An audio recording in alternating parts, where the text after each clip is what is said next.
Welcome to the Nailsin Ratings, and we're gonna talk about Doctor Who again. This will be the episode called The Demons of Punjab. This takes place in 1947 Pakistan. Yes, when Pakistan and India went their separate ways and have been threatening each other ever since with, these days with nuclear weapons. So, it so far is not a happy ending. But this episode of Doctor Who is actually one of the better ones so far of this new series, and probably is the best so far. Others showed some potential and then just went flat. This one is another historical adventure of sorts because it takes place at that historical time, but it revolves around fictional characters with especially centered once again around the family of Yasmin. We saw Yasmin's family in the Spider episode, which was almost the best one and then went horribly bad. This one concerns her grandmother and a secret of her past, and she wouldn't explain a family heirloom of a broken watch and all this stuff. Oh, the mystery. Well, it turns out she was briefly married to the true love of her life, a man she knew from childhood, and he died or was killed as a result of the split between Pakistan and India. She's a Muslim, he was a Hindu, and they got married, and they're only married for a matter of minutes before he's murdered. And that part of the show is actually handled very well. In fact, the scenario is kind of the same in the Rose's story, where they want to change how things turn out, but they can't. They gotta sit there and watch it happen and that sort of thing. And it's the same here, only it's far more serious and far more heartbreaking, and they do it quite well. But it's the same territory. But a lot of the time travel stories, that's this is the choices you end up with. So they handle that fairly well. Once again, Graham and Ryan, or even though Ryan doesn't have a whole lot to do, Graham and Ryan tend to outact everybody. The guest star, the man, the doomed groom, does pretty good. But Jodie, oh boy, still doing her David Tennant impression. And that's what she offers, and her faces does that.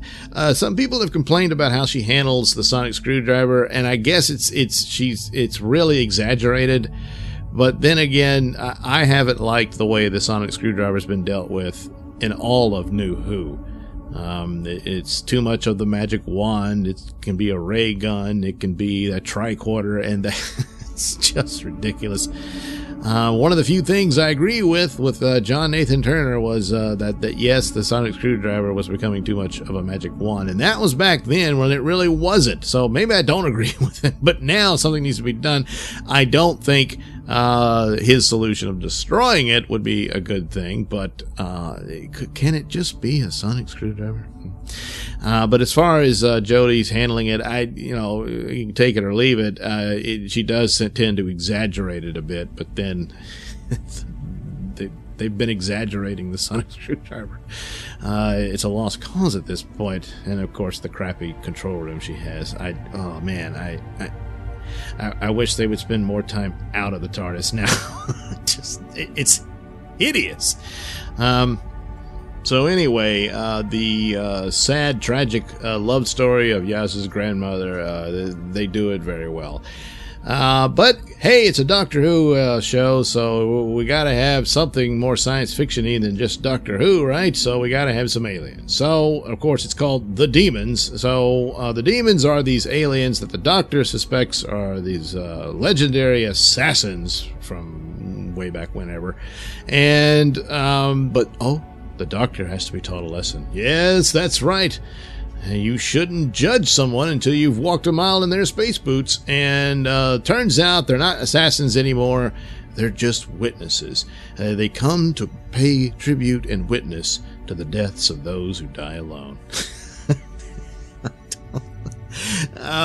This is really stupid and absurd, the idea that someone would do this. And billions of worlds you'd have to go to. And, I mean, I'm assuming they have very long lifespans or immortal or what have you. Because, boy, they're going to be busy a long time to do the same thing over and over again. So that they could witness the death of someone who's dying alone and save a holographic projection of their head to stick it up in their ceiling of their invisible spaceship. That's what they do. So it's obviously tacked on because, oh, damn, we got this little heart breaking story of love lost and stuff, but we need some aliens in here somewhere. So okay, these bat looking guys, we'll stick them in there. And that's pretty bad.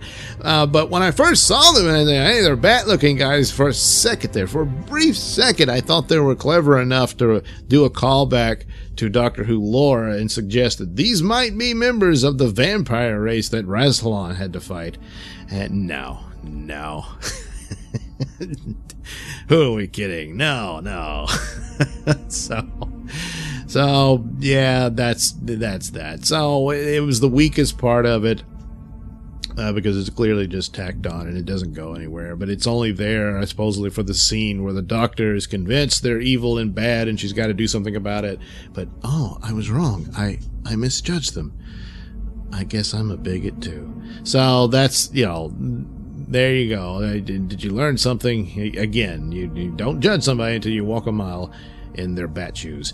So there's the preachy lesson for this episode. The rest of it is a very human story and actually handles the historical aspects, I think, better than the Rosa Parks story. Even though these are fictional characters, it does deal with the human tragedy of the split that continues to this day.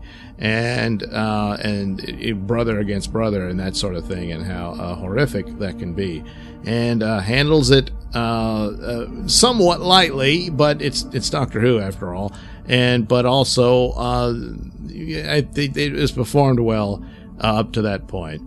You still have the problems going forward, where you have two companions who outact everybody else, including the star. Someone was suggesting that maybe Graham should have been the Doctor, and I didn't really see it at first, but watching them, even in this episode where they have minor roles in it, it's more of Yaz's story. But I'm reminded of Troughton's Doctor and Jamie in that relationship that they had, and you can see similar elements of that with Ryan and Graham. Probably completely by accident, but it is a nice thing. So far, this is probably the best of Jodie's Doctor at this point, as far as the episodes go. So I'm giving it 3 out of 5 stars. And now, granted, there's some lowered expectations, and I'm always giving it some amount of praise when it doesn't piss me off as much as I expected, and that's no different here. But out of this crop of shows, this one right now stands as probably the best. If they continue like this, is it enough to revive the series and soldier on?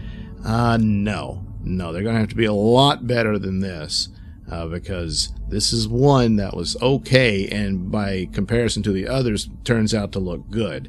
That's not good enough for a healthy TV series that apparently is already realizing they can't come back until well over a year later. So no Christmas Story, because they don't have any ideas. And you get one show for New Year's, so that'll be their Doctor Who special. And then you gotta wait till 2020. Now come on. Is the writing on the wall? Yeah. Well, who knows? So there you go. Finally, a fairly decent show that wasn't irritating or overly preachy, and was just sort of okay. So 3 out of 5 stars for Doctor Who and the Demons of Punjab. Thank you for watching and listening. Say, why not like and subscribe, and check out the link descriptions below. That'll give you the links to my many stores that have plenty of goodies. just for you.